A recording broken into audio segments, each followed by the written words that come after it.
Chapter 5. The Law of Karma and the Law of Forgiveness. Man receives only that which he gives. The game of life is a game of boomerang. Man's thoughts, deeds, and words return to him sooner or later with astounding accuracy. This is the law of karma, which is Sanskrit for comeback. Whatso a man soweth, that shall he also reap. For example, a friend told me the story of herself, illustrating the law. She said, I make all my karma on my aunt. Whatever I say to her, someone says to me. I often irritable at home, and one day said to my aunt, who was talking to me during dinner? No more talk, I wish to eat in peace. The following day I was lunching with a woman with whom I wished to make a great impression. I was talking animately, when she said, no more talk, I wish to eat in peace. My friend is high in consciousness, so her karma returns much more quickly than to one on the mental plane. The more man knows, the more he is responsible for, and a person with a knowledge of spiritual law, which he does not practice, suffers greatly in consequence. The fear of the law is the beginning of wisdom. If we read the word law, Lord, it will make many passages in the Bible much clearer. Vengeance is mine, I will repay, saith the Lord. It is the law which takes vengeance, not God. God sees man perfect, created in his own image, and given power and dominion. This is the perfect idea of man, registered in divine mind, awaiting man's recognition. For man can only be what he sees himself to be, and only attain what he sees himself attaining. Nothing ever happens without an onlooker is an ancient saying. Man sees first his failure or success, his joy or sorrow, before it swings into visibility from the scenes set in his own imagination. We have observed this in the mother picturing disease for her child, or a woman seeing success for her husband. Jesus Christ said, and ye shall know the truth, and the truth shall make you free. So we see freedom from all unhappy conditions comes through knowledge, a knowledge of spiritual law. Obedience precedes authority, and the law obeys man when he obeys the law. The law of electricity must be obeyed before it becomes man's servant. When handled ignorantly, it becomes man's deadly foe. So with the laws of mind. For example, a woman with a strong personal will wished she owned a house which belonged to an acquaintance, and she often made mental pictures of herself living in the house. In the course of time, the man died and she moved into the house. Several years later, coming into the knowledge of spiritual law, she said to me, do you think I had anything to do with that man's death? I replied, yes, your desire was so strong, everything made way for it, but you paid your karmic debt. Your husband, whom you loved devotedly, died soon after, and the house was a white elephant on your hand for years.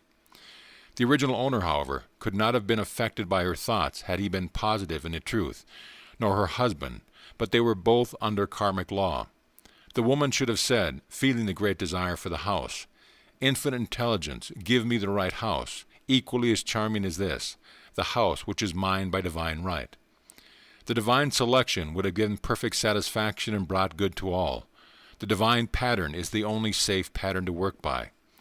Desire is a tremendous force and must be directed in right channels or chaos ensues. In demonstrating the most important step is the first step, to ask rightly. Man should always demand only that which is his by divine right.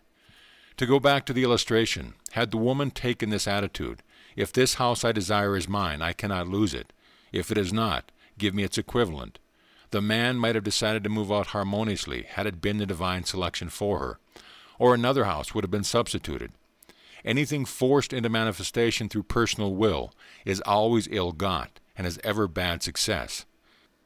Man is admonished, my will be done, not thine.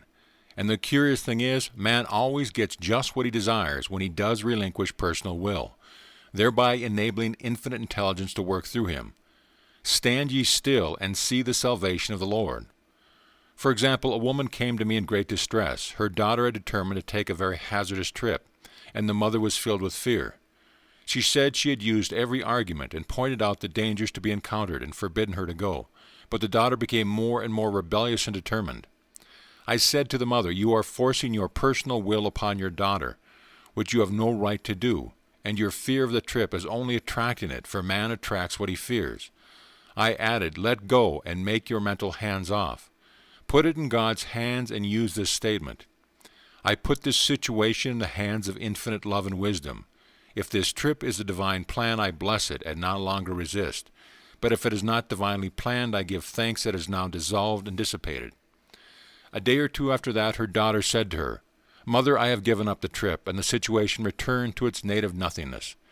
It is learning to stand still, which seems so difficult for man. I have dealt more fully with this law in the chapter on non-resistance. I will give another example of sowing and reaping, which came in the most curious way. A woman came to me saying she had received a counterfeit $20 bill given to her at the bank. She was much disturbed, for she said, "The people at the bank will never acknowledge their mistake." I replied, "Let us analyze the situation and find out why you attracted it." She thought a few moments and exclaimed, "I know it. I sent a friend a lot of stage money, just for a joke." So the law had sent her some stage money, for it doesn't know anything about jokes.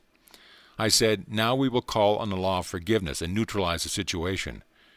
Christianity is founded upon the law of forgiveness. Christ has redeemed us from the curse of the karmic law, and the Christ within each man is his Redeemer and salvation from all inharmonious conditions."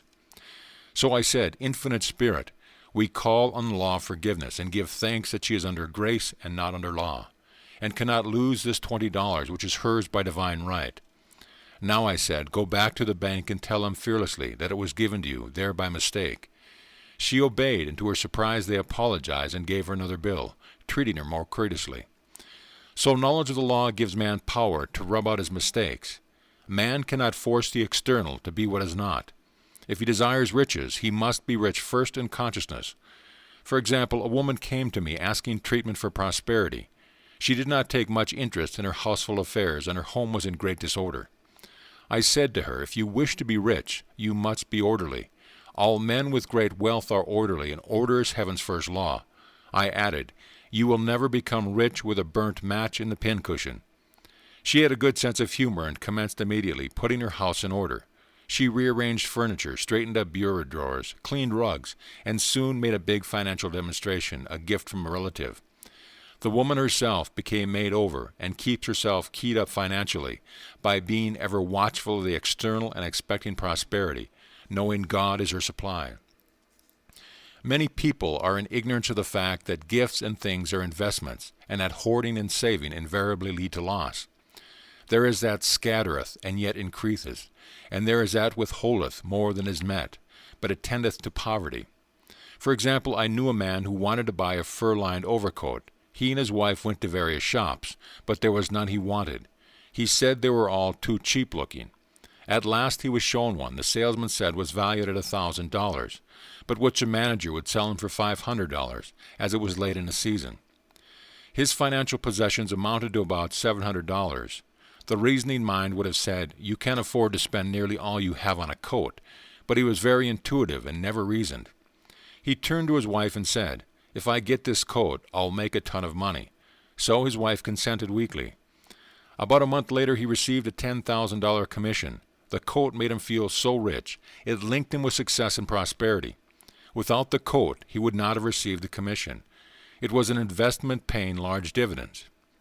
If a man ignores these leadings to spend or to give, the same amount of money will go in an uninteresting or unhappy way. For example, a woman told me on Thanksgiving Day she informed her family that she could not afford a Thanksgiving dinner. She had the money but decided to save it. A few days later, someone entered her room and took from the bureau drawer the exact amount the dinner would have cost. The law always stands back of the man who spends fearlessly with wisdom.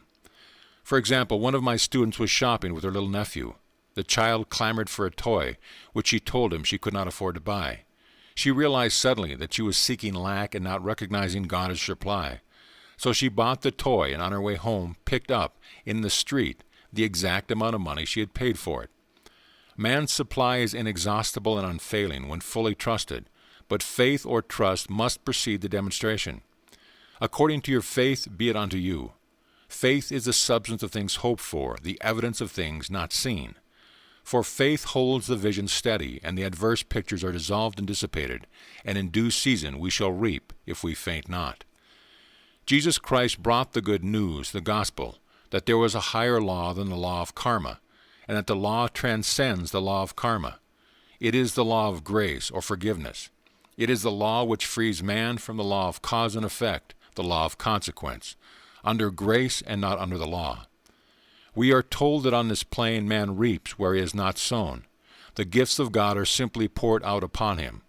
All that the kingdom affords is his. This continued state of bliss awaits the man who has overcome the race or world thought.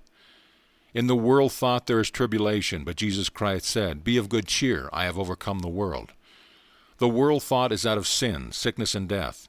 He saw their absolute unreality and said, "Sickness and sorrow shall pass away, and death itself, the last enemy, be overcome."